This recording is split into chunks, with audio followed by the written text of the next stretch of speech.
নিষ্ঠুর সময় কখন জানেন বা নিষ্ঠুর সময় কাকে বলে সেটা অবশ্যই আজকে বলবো। আসসালামু আলাইকুম, সবাই ভালো আছেন আশা করছি। আর আমি তো একদমই ভালো নাই।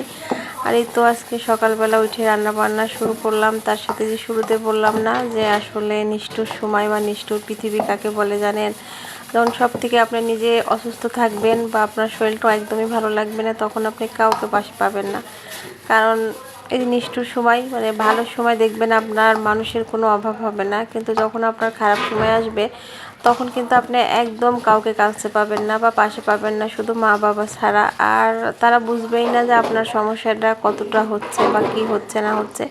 তাদের মতো মানে তাদের সমস্যা যখন হবে তখন তারা বুঝতে পারবে, কিন্তু এই কথাটা আপনি কাউকে বোঝাতেও পারবেন না, কিছু না। ওই যে আপনি ভিডিও ছাড়ছেন বা মানে যারা ভিডিও করে তাদের তো আরও বেশি সমস্যা আমার কাছে মনে হয়। অসুস্থ থাকার পরও যদি কোনো ভিডিও ছাড়ছে বা কারোর পোস্টে কমেন্ট করছে বা কোনো কিছু করছে, তখন কিন্তু সবাই চোখে বাঁধবে যে এই মানুষটা যদি অসুস্থ হয় তাহলে এভাবে কাজ করবে কি না। সত্যি কথা বলতে বেশ কয়েকদিন ধরে কিন্তু আমি একদমই ভালো নাই। মানে হঠাৎ করে কেন জানি আমার অনেক সমস্যা, অনেক সমস্যা আমার মানে শুরু থেকেই আমার সমস্যা, যেটা সত্যি কথা। কারণ আমার কেন জানি না আল্লাহ আমাকে হয়তো বেশি অসুস্থ রাখে, কিন্তু তারপরও এক বুক হাসি দিয়ে সবাইকে দেখাই যে না আমি অনেক ভালো আছি, অনেক সুখে আছি, অনেক কিছু আছে, আলহামদুলিল্লাহ আমি অনেক ভালো আছি, কোনো চিন্তা নাই, কোনো কিছু নাই। তারপরও কেন যে এত টেনশন বা এত টেনশন কিভাবে আসে আমি জানি না। কিন্তু কুষ্টিয়াতে যতগুলো ডাক্তার দেখাই প্রতিটা ডাক্তারই একই কথা বলে যে টেনশনের জন্য। আর এর আগে তো আমার একটা সমস্যা ছিল, আজ থেকে অনেক দিন আগে, প্রায় 5-6 বছর আগে, সেটা আমার শ্বাস নিঃশ্বাস নিতে খুবই কষ্ট হয়। আর এটা হলে মনে হয় এই